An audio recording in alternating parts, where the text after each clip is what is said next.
Good afternoon, and welcome. I'm Patsy Hicks, Director of Education here at the Santa Barbara Museum of Art, and on behalf of the museum, I just want to say thank you for coming and for supporting the arts in so many ways, by being here and by supporting our speakers today and the series, Parallel Stories.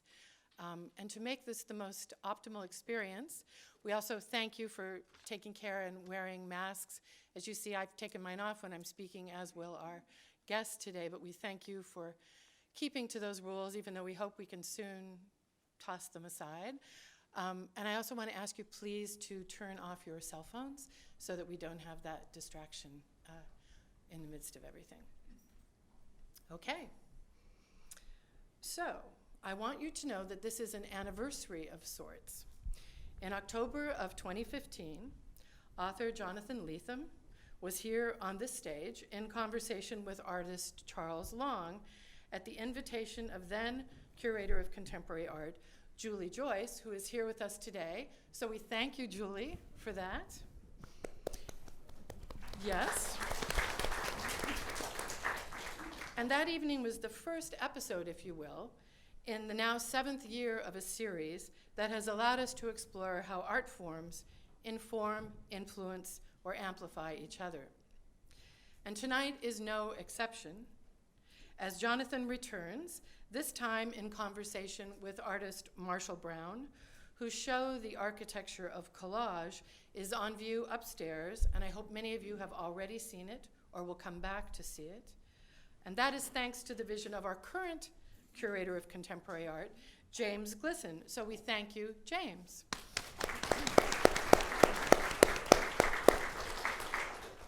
So as you see, this afternoon has a kind of natural symmetry, and it's a celebration. Influence, repetition, layering, appropriation, selection, all are potentially part of this afternoon's conversation, the seed for which was planted when Marshall Brown read and was intrigued by Jonathan's essay, The Ecstasy of Influence. In it, Jonathan argues for the plundering of earlier art to make new art. As one reviewer said, even better, he makes this argument in a seamless piece of prose that you discover at the end is almost entirely plagiarized from other sources. Seamlessness and seamfulness are part of Marshall's work as well. In his collages, he creates new connections and challenges outdated definitions of originality. Both are part of the crucible in which familiar themes are recast in art and literature. So please join me in welcoming award-winning and New York Times bestselling author Jonathan Lethem, and artist, urbanist, Princeton University professor of architecture, and critical thinking futurist, Marshall Brown, in what promises to be an exciting cross-disciplinary conversation. Welcome.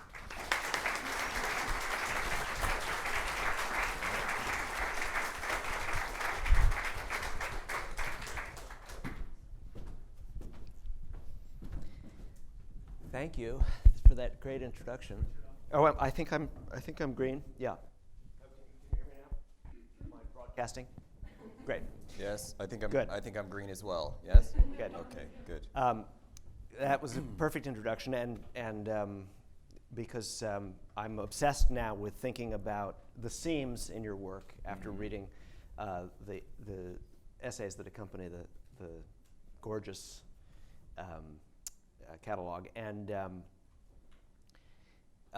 this insistence on seamfulness as opposed to seamlessness, which is, it now occurs to me as an obsession of mine in several different areas, and yet I had never quite had a word for it, seamfulness, whether it's in the musical stitching together of samples into a sonic collage where you can tell that the interruption or the appropriation has occurred. Right. Or another instance that I began to relate to your work in an interesting, oblique way is in the world of superhero comics, or comic books to begin with, the difference between filmic renditions of them, which I find so vacuous disappointing. And the intense, commanding interest and mystery that still resides on a comic book page is what are the seams, or what in comic books are called the gutters, the white space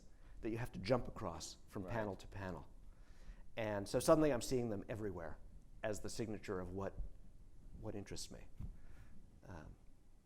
And then again, I thought, well, what is this encounter but a stitching together and Yes. a conversation between an architect and a novelist, and that making transparent the juncture would be actually a fantastic way for us to begin describing what we're doing, to have the seam be the subject of the conversation. Right. So when two artists know one another, there's always an initial encounter, and it's not necessarily parallel or visible, right? So because we go on, even once we accomplish whatever we accomplish or are recognized in whatever ways we are recognized, we also go on learning and discovering things and being fans and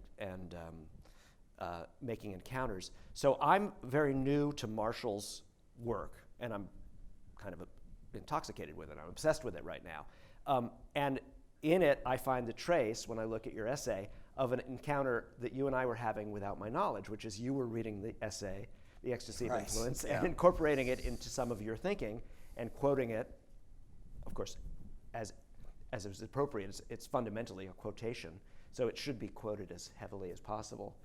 Yeah. And quoting it inside your work. And I want to ask you also a question about that, because of course I use the French phrase J'ai un autre. I is not I is another, which I like to say in the most grammatically uncomfortable way. I like the grammatically uncomfortable translation precisely because it sounds like it's being said by Crazy Cat. in a George Harriman panel, it sounds like something Crazy Cat would say. I is not I is another. So talk to me about coming across this. So this is the point of juncture for us, is this essay, Yeah. which Marshall was responding to before we were in a direct conversation. And that is sort of the beginning of what's happening now, with you all finding us in this splice on stage with a seam between us. That's where it begins. Yes, it's been interesting. First of all, I have to really express my how honored I am to be invited to do this exhibition, but also to sit here on a stage with you, because of course, even before I encountered that essay, Ecstasy of Influence, I had of course encountered your work. I had read Fortress of Solitude. This is backstory, but Jonathan and I had to remind him that he and I had bumped into each other these are all encounters, right? Bumped into each other at a wedding once, which he didn't recall, and then there were some other things. It was fine because Jonathan It was a very unusual Lethem wedding. It was an unusual wedding, and he was a person in the world, and I had just finished grad school or something, so I wasn't anybody. So I love this word, the encounter, because that's a word that I think Marcel Duchamp also used. So the idea of the encounter, I think, is an important one, a significant one here. And then I encountered your essay, The Ecstasy of Influence. I think it was when it was originally published in 2007 in Harper's. Mm-hmm. And that was also around the time I had been making collage as part of my practice for years before that, but that was around the time that it was really coming to the front of my mind as something that went beyond, let's say, a conventional architectural practice or conventional architectural representation, and I was really trying to understand what it meant conceptually and as a medium. And so to use the word that you use in the essay, it was a real gift for your essay to appear for me at that moment, to encounter at that moment, especially because of the way which Patsy just described, that you collapse the content, the argument of the essay. So it's an essay about plagiarism, about collage, about appropriation, which we only find out during the prolific endnotes. is itself all kind of plagiarized. So in many ways, like those works upstairs are trying to rehearse or repeat what you did with that essay, which is sort of make an argument about appropriation and collage, but also demonstrate it with the works themselves. So my pitch to the audiences I've had to speak to over the last few days is basically say, like, the title, The Architecture of Collage, is a bit of a misdirection. The show is not actually about architecture. If it was, it would be called The Collage of Architecture, probably, right? It's about, so we could replace that word architecture with like the ecstasy of collage, or the theory of collage, or some philosophy of collage, because it's really about collage, not just as a medium, not just as a method, but also as a way of thinking, a way of understanding the world, a way of embracing the messiness of the world. That's great. I love that. Well, so for me, the area of greatest mystery is that you are also a maker of buildings. And so this, what you're calling the misdirection, this idea that you are grounded in a practice that is one that's, I'm in a building right now. It's something I'm with architecture all the time. I'm puzzled by it anytime I try to bring my gaze to it most directly. It's for me, one of the most opaque practices. And that's despite having known some architects personally. It's just not accessible to me on the terms, whereas I can, for example, be a very confident or avid film buff, or I already made allusions to comic books. Well, these are things that in some ways are relational enough to what I think about. Characters and narrative, they exist in time, they unfold as versions of storytelling. So even if I'm not a cinematographer or a director, or I can't draw a comic competently, I can kind of make a leap into the imagined practice. The training that you've come through and that brings this vocabulary of architecture into your work is the place where I'm the most in awe and helpless, because I don't know how to think about buildings except in the brute animal sense of I like being inside this one, or I like standing near this one, or I don't. Often I don't. And so I'm looking at these partly as a potential space where I can train my eye to think like you. Does that make sense? It does, because what well, it does and it doesn't, because I don't believe that you're as, let's say,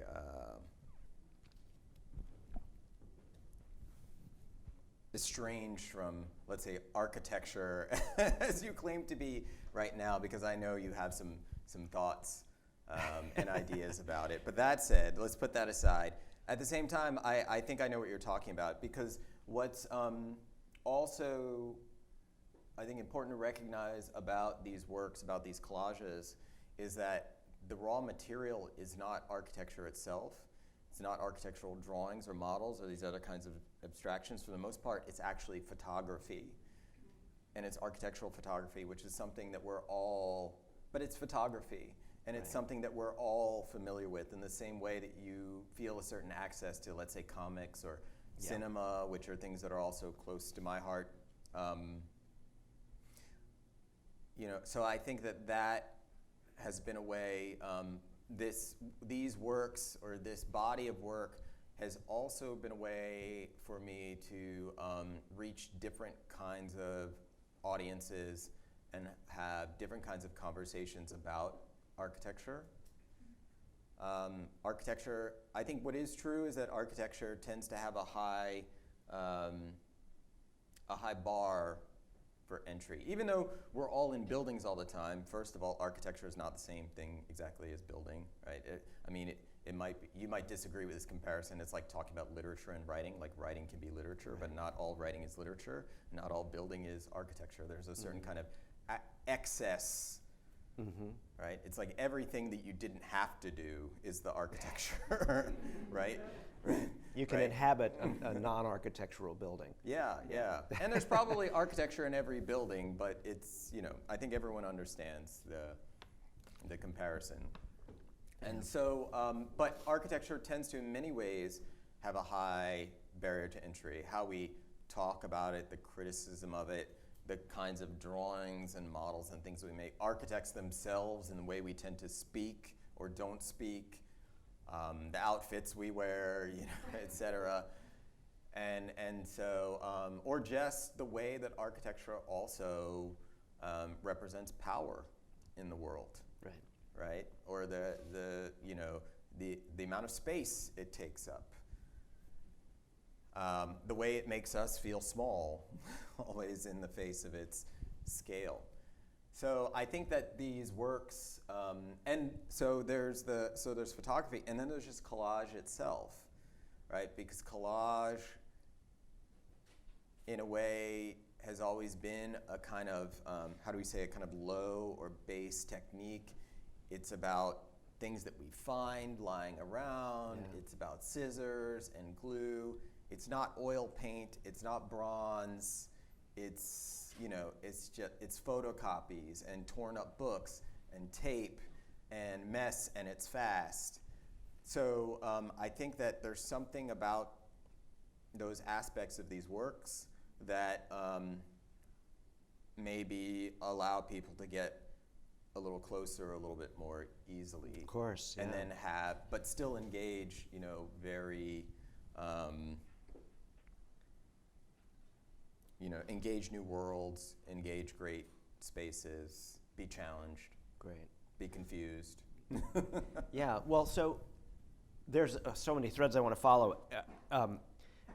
And let's put a pin in the thinking about collage as a medium of appropriation and sampling. But I want to just talk about these things as visual experience, because another comparison that jumped into my mind that I want to try out on you is, I was thinking about how there's an experience of rupture, obviously, in looking at upside down parts of buildings in axis with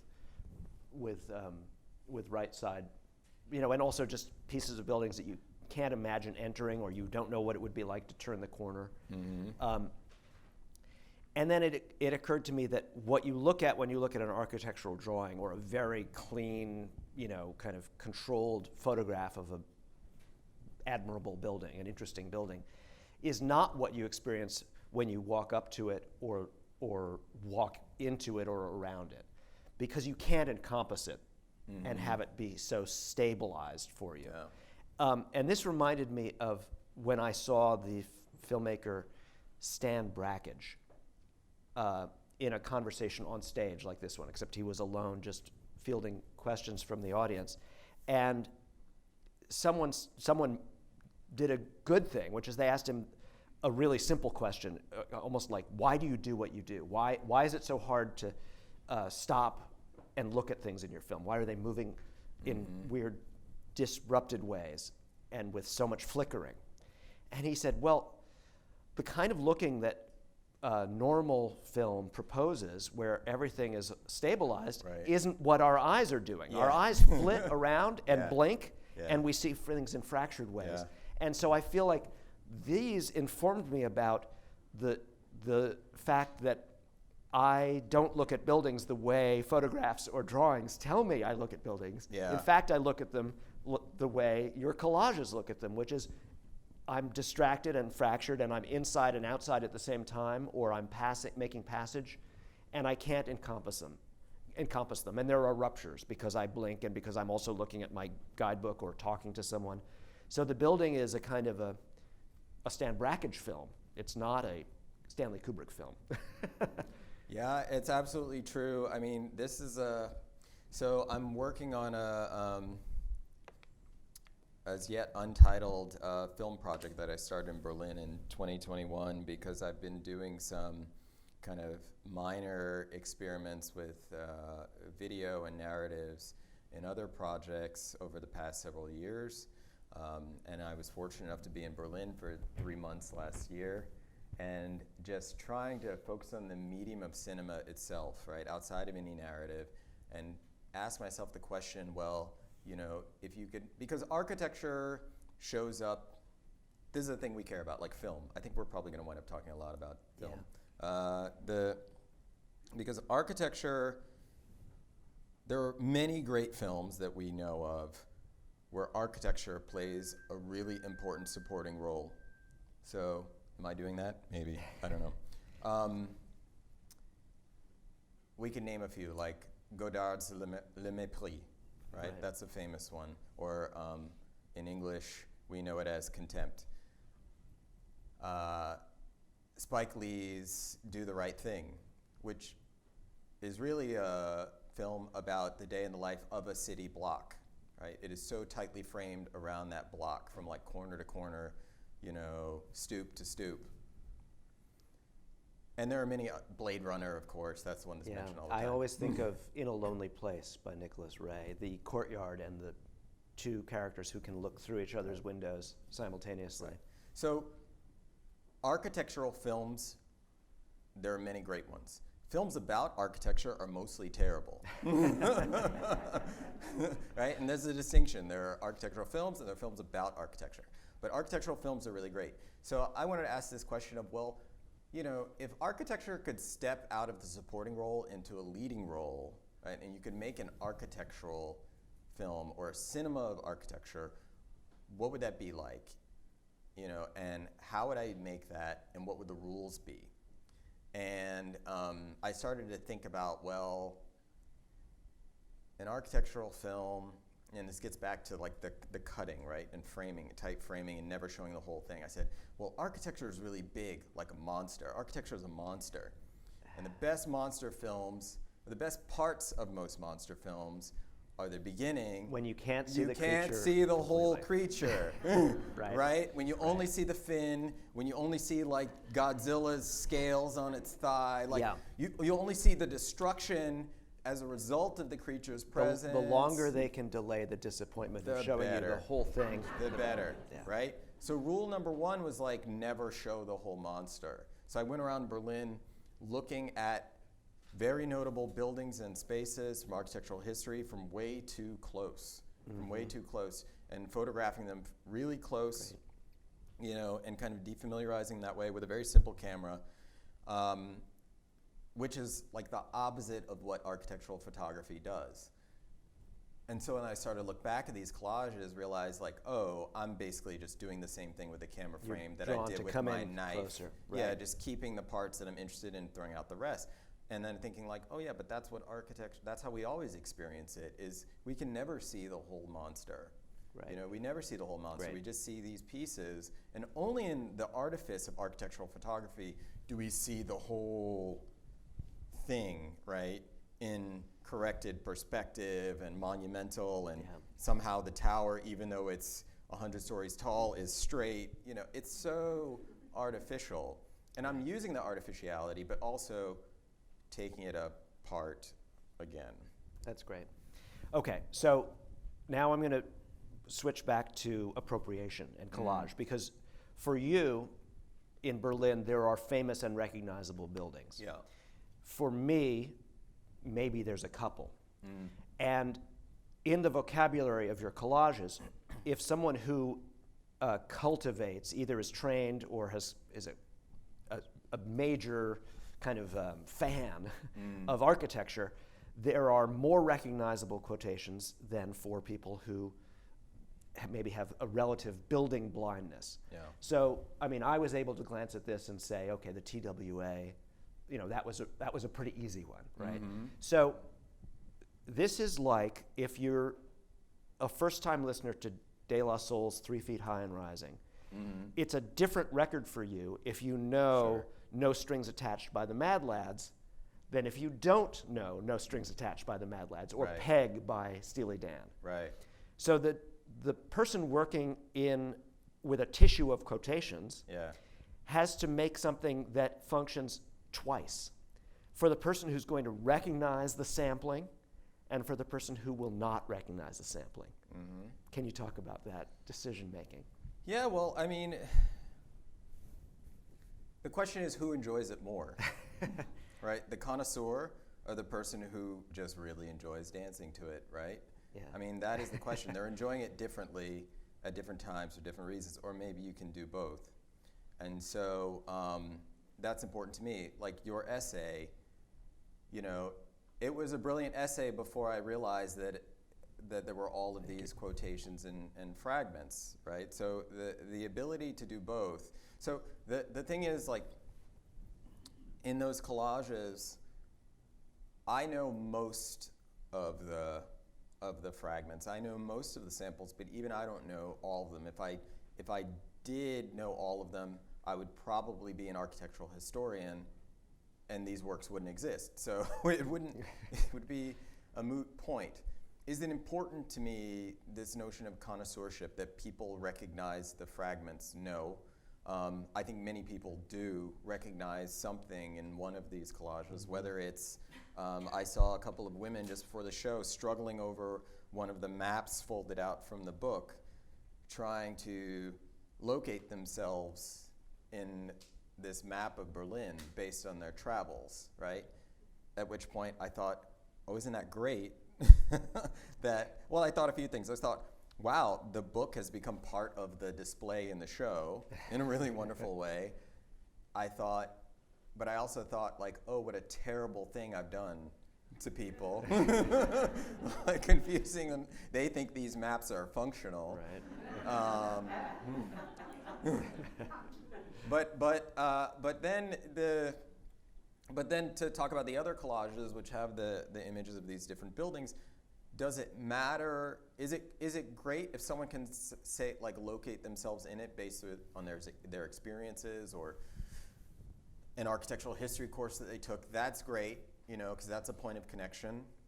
But I also had someone come to me the other evening and say, you know what? I really appreciate that these are just beautiful, right? And that's attracting me, making me want to go deeper. So I think both, right? I want them to be, there's a certain, like, level of craft and sensuousness that I want to be present alongside the, you know, the references and the possibility for a rereading of architectural history. That is also significant as well, but I think different audiences are going to enter these works in different ways. And for me, that's the most exciting part. So I see what you're saying. Like, the best, here's a story. A dance party I will never forget. So I think it was back in like 2004 or something, Questlove, and he was also on my list for this thing. I was like Questlove or Jonathan Lethem. Questlove did a DJ set after a show in Cincinnati.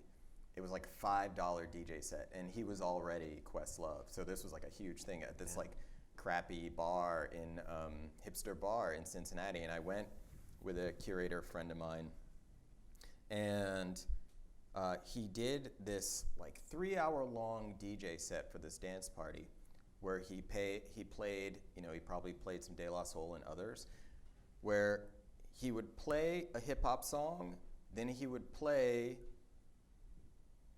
a song that A source.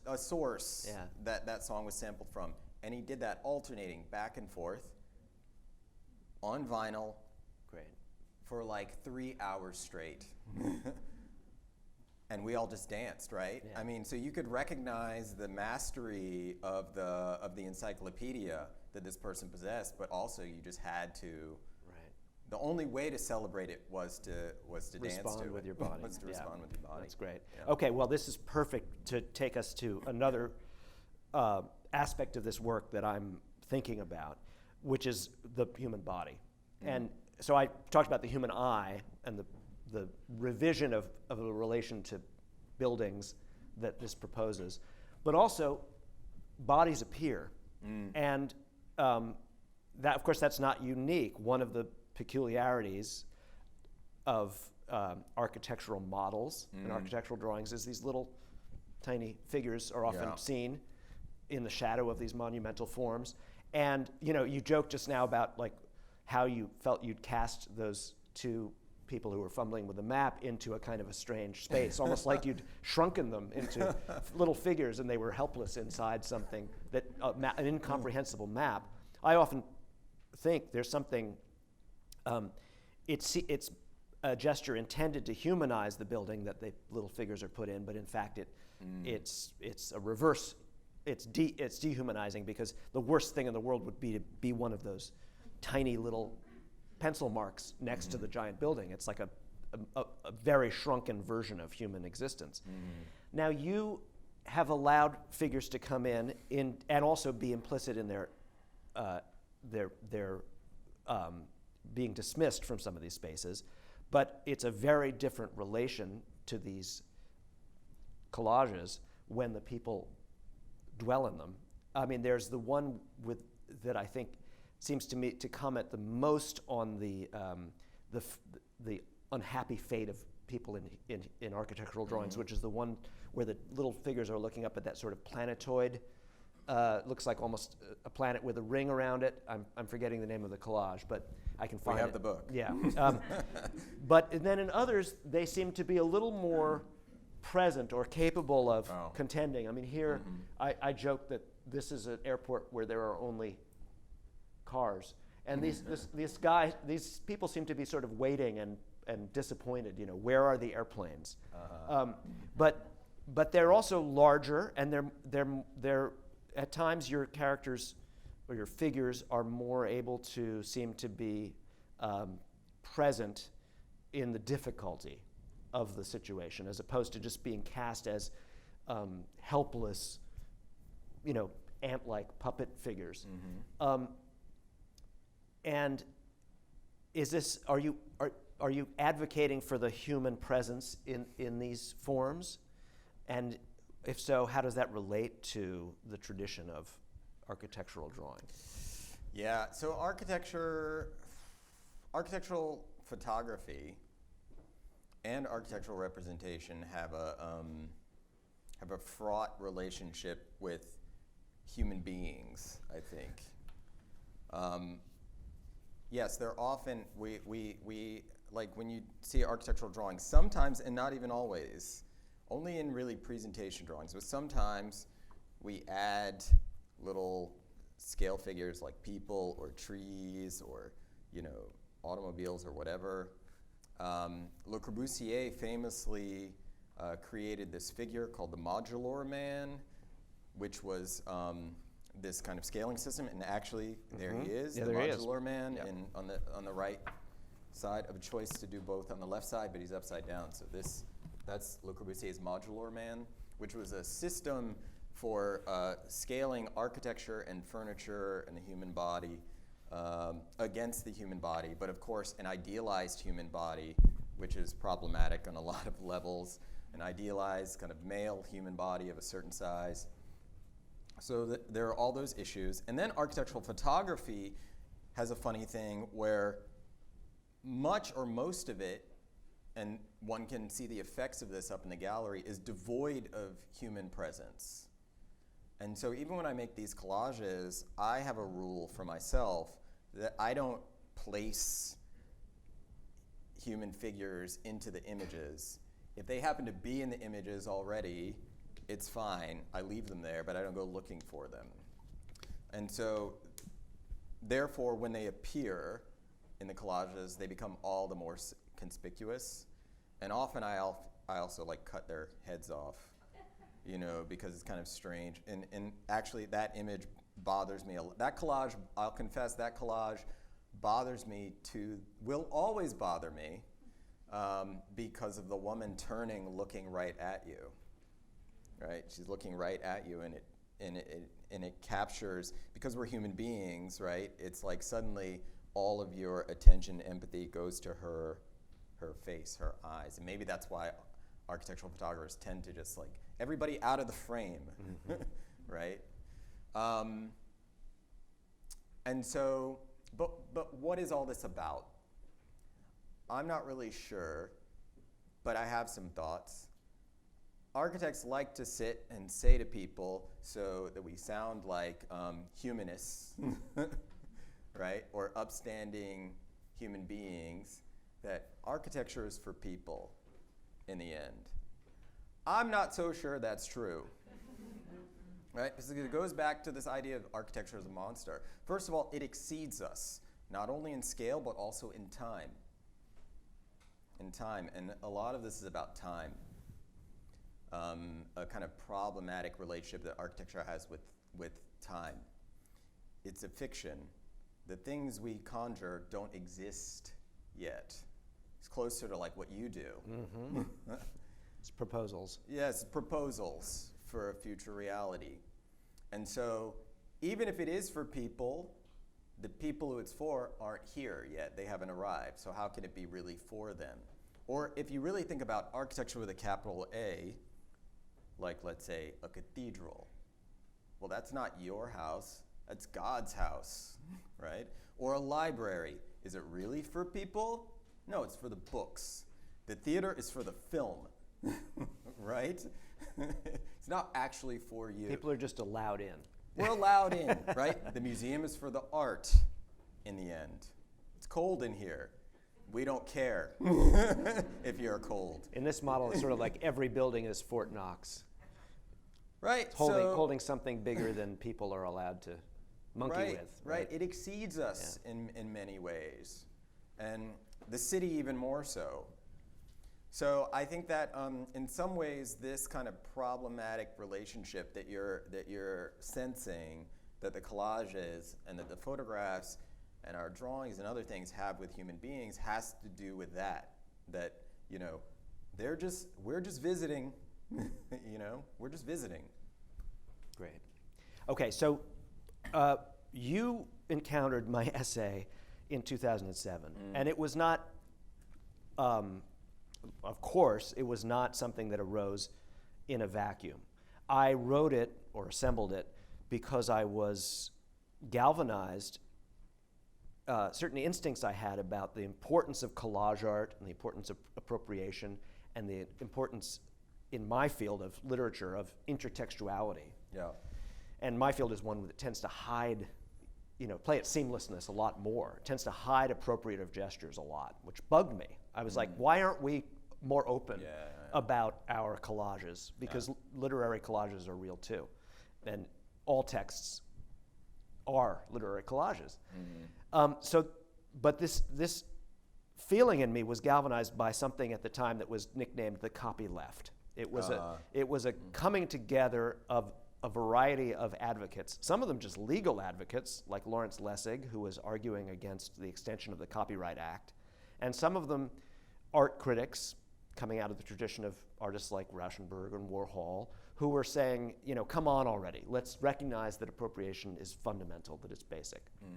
And there was a lot of movement, and also defenders of the sample in music. People who were outraged that an artist like Hank Shockley had essentially been legislated out of his medium. Yeah. It had been made illegal for him to practice his art. Yeah. So at this moment, my essay had that context. However, in the subsequent, what are we talking about, 15 years, there are new arguments that have galvanized a lot of people. And the word appropriation is as likely to be heard as cultural appropriation. Yeah, right. And therefore, whereas I was sort of, just as I was reaching even further and saying, even plagiarism is good, let's love it all. Yeah. Now one has to be more hesitant and respect that appropriation is a description of something that upsets a lot of people.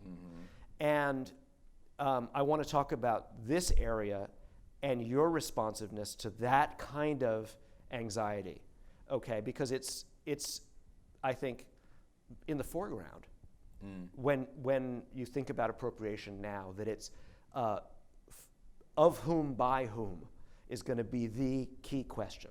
Yeah. And this also aligns with other kinds of issues that I think are very interestingly just in the substrate of your work. They're just implicit, but you let the viewer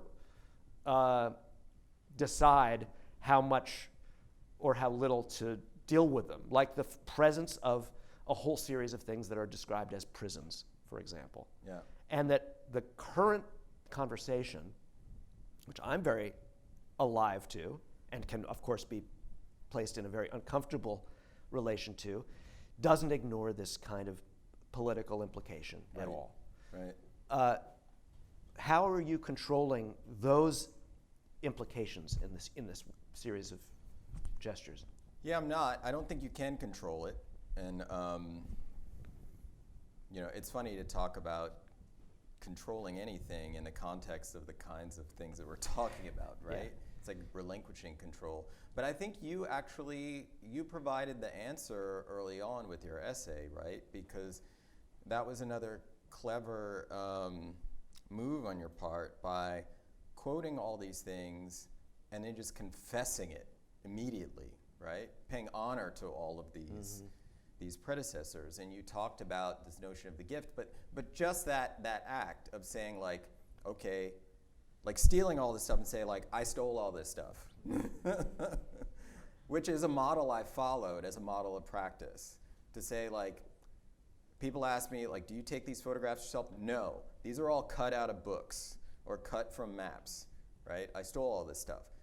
I was whispering my daughter the other day, it's funny. It's really funny. In the gallery, she was asking me about the titles. She started asking me about the titles. She's 7, okay? She started asking me about the titles. And I leaned over and I said, I stole them all from this other guy named Piranesi. She looked at me and said, oh, Papa, you copied? Yeah. I was like, yeah. Yeah. Well, we're both. I was like, and there his work is. Yeah. See? And she went, the round tower. Great. And so I think that's the answer, right? And this is something I wrote about in the book, and it's I think up there on the wall. It's an honorific thievery, and in many cultures that's what it is, right? Yeah. So, Well, I think it was Hank Shockley who said that sampling was ancestor worship. Exactly. Yeah. Exactly. We're all saying the same thing, right? But I think step one is you have to cop to it, right? You have to say like, yeah, I stole. Point all the this big stuff. arrows at all the Yeah. sources, which is related to letting seams show. The seams themselves imply the question of these two things are from different places. That's the places. first thing that you're confessing, is that Right. what you're seeing is not a whole, it's a Frankenstein. Yeah, yeah. And I mean, it's, James Brown is the famous example. He hadn't really disappeared, but hip hop gave him a new place in the culture and brought him to whole new generations. Yeah. And there are many others. And so I think that it's important. And I know, so this thing about cultural appropriation, I think the methods for avoiding those traps, and I think there are real problems out there. I think they're clear and they've been demonstrated by you and many others. And so I think we just have to, if we adhere to certain, I guess, habits of reference, then, like you said, it's a gift. All of the arts, it's a gift economy. So, you have to send thank you notes. Right. For your gifts. Yeah, and also bestow gifts. Recognize and the bestow flow is gifts. going to be in and out of your own procedure, right? Yeah. A bigger problem for me, and one of the things that's also driven my pursuit of these works and to write about them and develop a kind of discourse around it, was also what happens in architecture, and I think similarly in writing, is like certain the way in which it's kind of independent, this like myth of the independent authorial genius, that sort of conjures Prometheus. art, yes, out of thin air, like the architect's napkin sketch.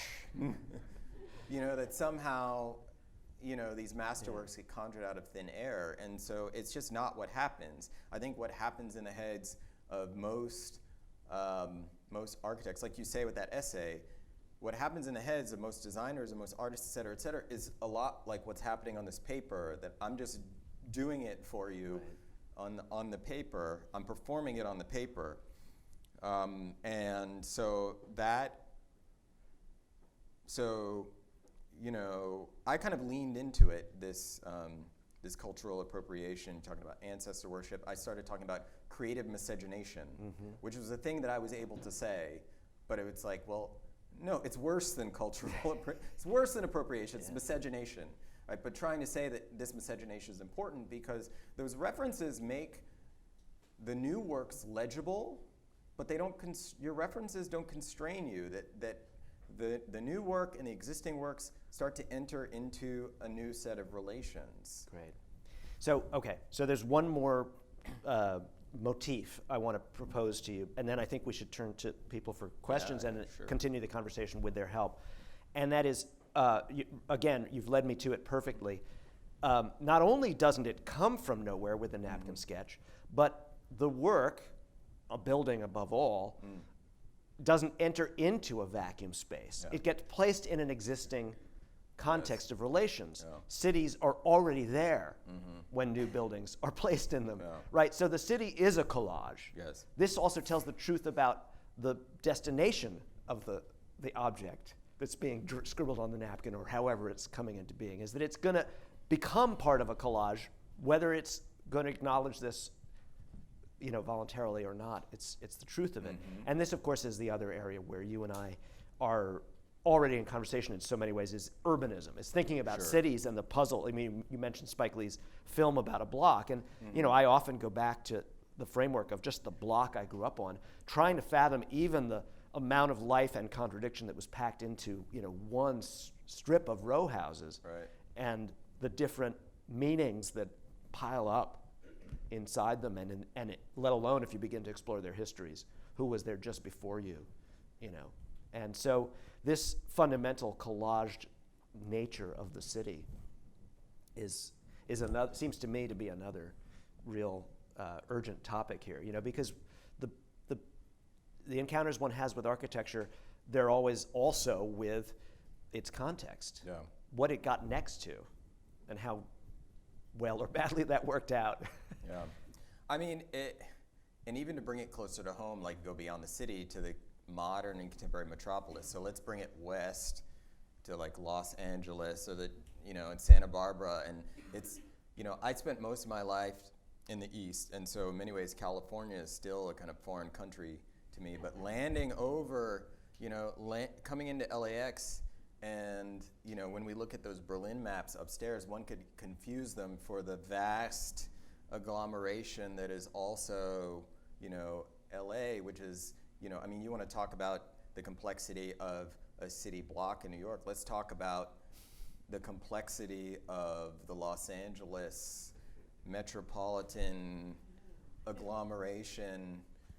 So, you know, all of that is actually what I've concerned myself with more, because even New York, I don't think is, you know, I've argued elsewhere, I think even New York, Boston, Philadelphia, even San Francisco, these are not American cities, right?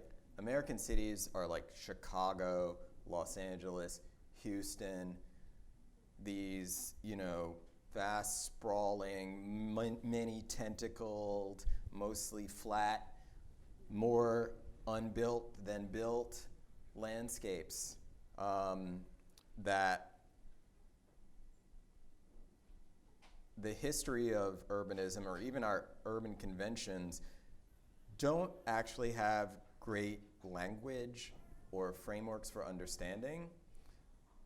What I'm doing with collage, I think, also points more to that world than it does, let's say, the world of New York or European cities. The quasi-European East. Yeah, right. Because even Berlin itself is very different from most other European cities in that regard. There's this old remnants of a kind of medieval core buried in there somewhere, but it's more like, you know, some of the places that we have. Series of floating urban islands and and linkages. And it's all very multi-centered, multi-perspectival, fragmented, many-tentacled, patchy, messy. And so this way of representing space, I think, is more related to this world that we live in now, Right. and is only, I think, accelerating as we move forward. Dynamite. So I think we've left some time for questions, and they can be for Marshall alone, or for me alone, or for both of us, whatever, or try us. Yeah. I'm just going to call as I see folks. Hi. Yeah, so there's an art. I think they need to pass the mic. Oh, I think they're going to bring you a Pat's mic. coming with a mic That way everyone will for hear the and recording. and you'll also be part of the permanent record. Apparently I'm not good at this job. There's an artistic process. It was on. There's an artistic process known as photo moshing, which is very much kind of like digital collage. And I was wondering if you had experience or knowledge of this, and how you feel like it compares between the digital medium versus the very tactile medium of paper. Because I know yesterday you were talking about how you really like ripping the paper and everything, and how, so I just wanted to know your opinions on the comparisons and how you feel about digital versus physical collage.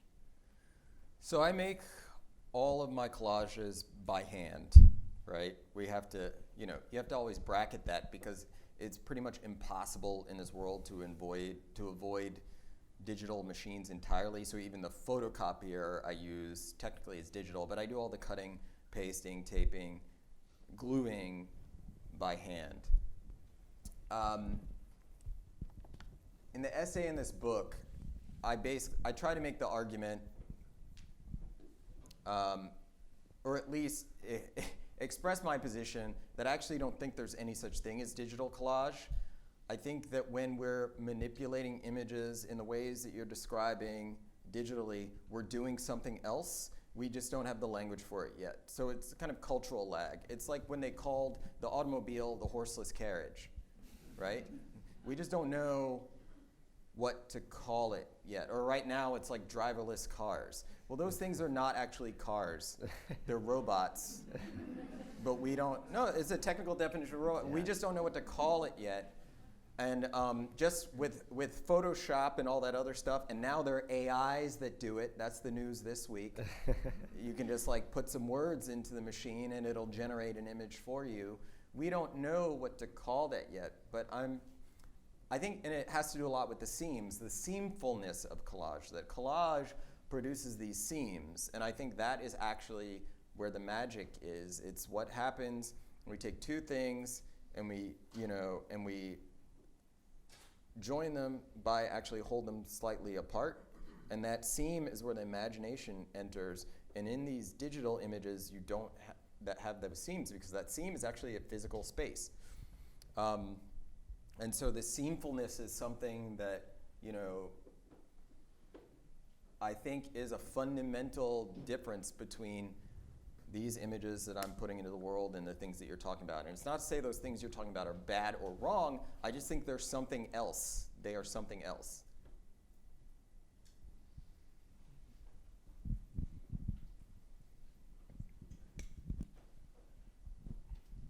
Hello, I have a question for Marshall. I was reading like your piece for the like that's upstairs at the museum right now. It's really cool, by the way. So, yeah.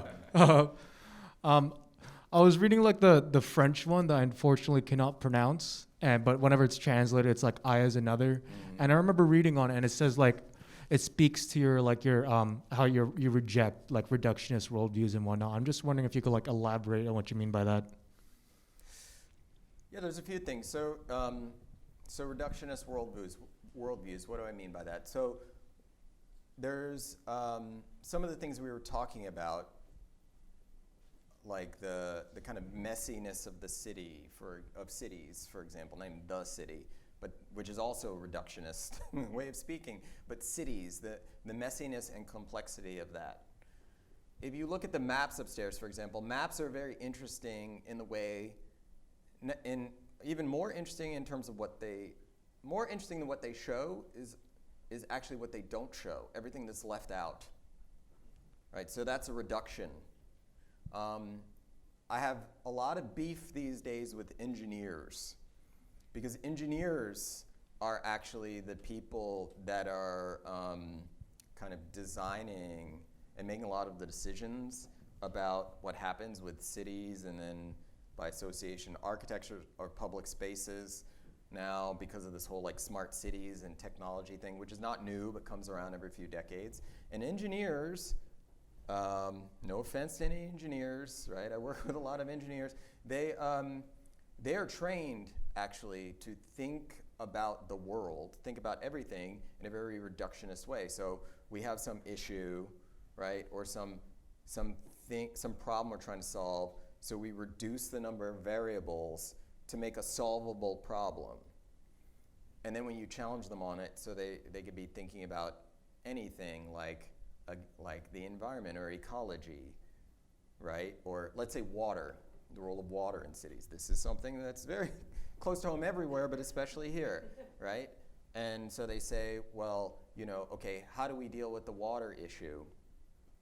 And they might think about, well, throughput, the amount of water, they think about numbers, quantities, the amount of water that falls from the sky, the amount that can be absorbed, you know, et cetera, et cetera.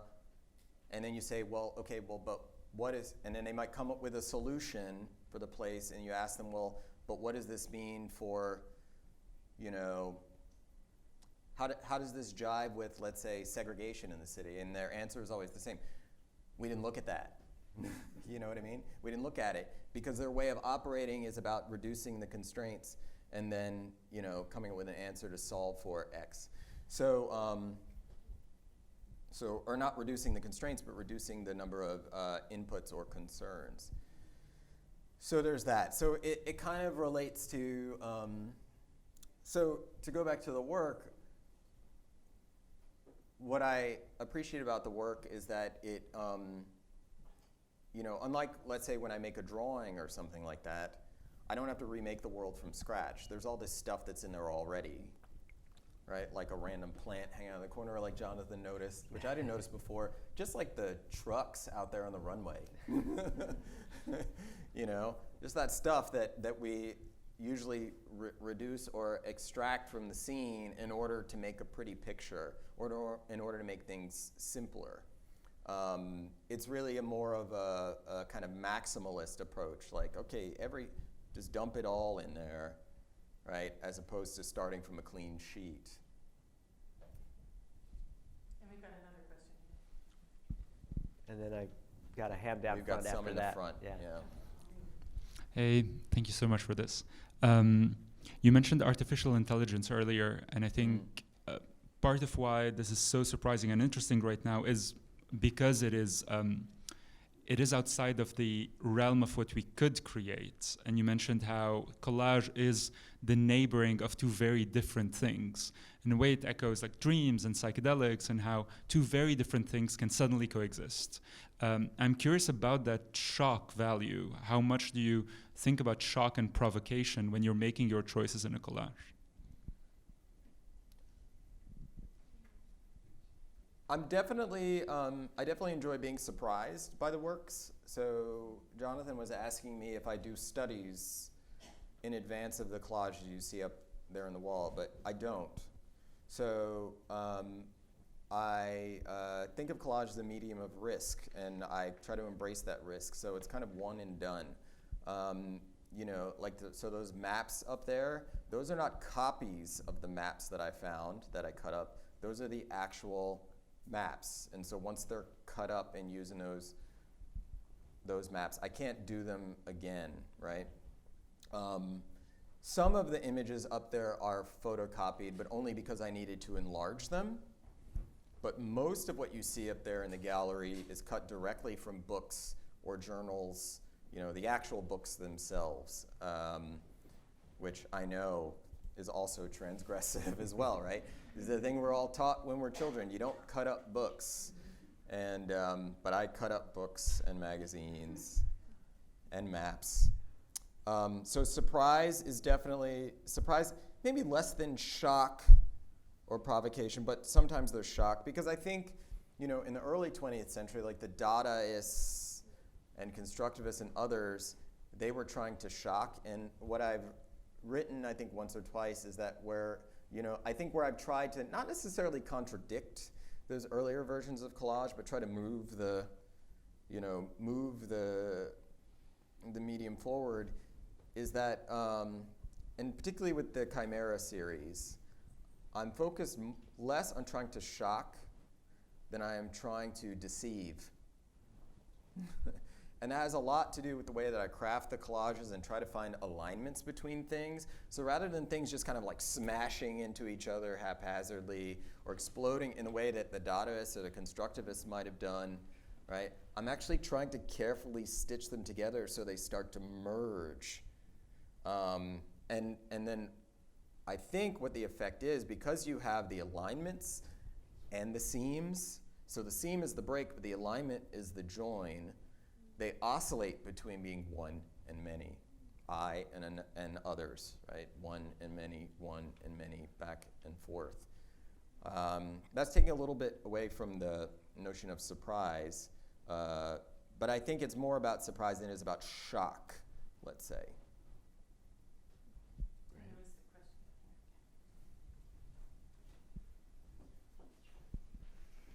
Oh, thanks. Hi. Your work is exquisite, and thank you for being here, both of you. I think one of the reasons I am attracted to your collages is that the composition is so bold and wonderful. And I know it's a trope that every composer from Debussy to Count Basie says it's the space between the notes. Mm-hmm. You're kind of talking about seams and edges, and it's obvious that those are real prints that you're working with, and that the shapes give you a chance to play with the idea of depth and space that you can't really do in the physical world. And my question is, do those shapes and those constructing a composition that works on the page come first, and then the content of it, like that it's the TWA building or it's something, come after? Or is it I want to know more about your process.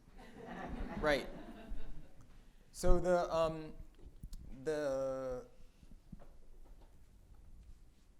I don't preconceive the kind of the space that I'm trying to produce, or even the figure or the composition that I'm trying to produce in advance.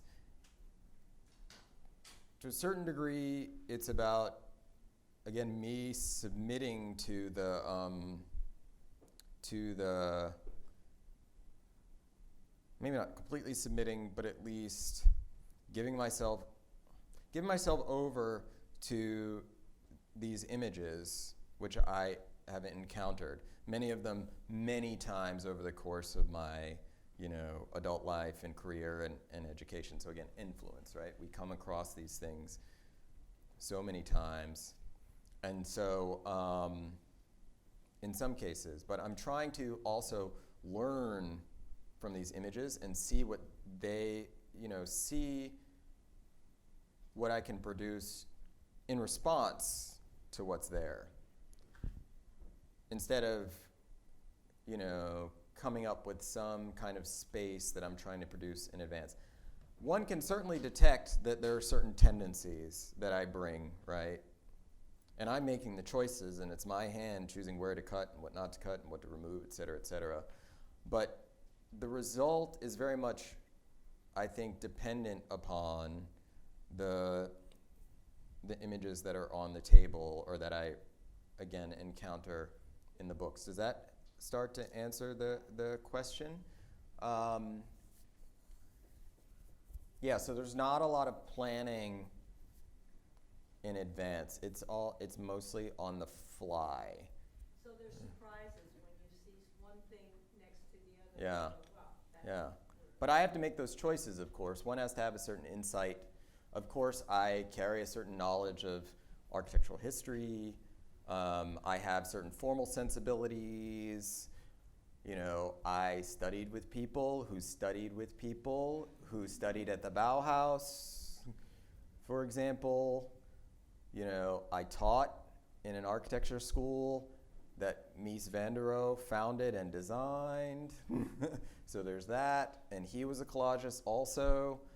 Laszlo Moholy-Nagy, who is an important Bauhaus artist there was an important exhibition here as well. I have, a couple of, my own creative lineage, goes back there to that place through Chicago, kind of itinerant Bauhaus. So there, how these things come to be. But let me go back. My intentions, right, are exactly what I'm trying to push aside through the making of this work, right? That would be the short answer. Great.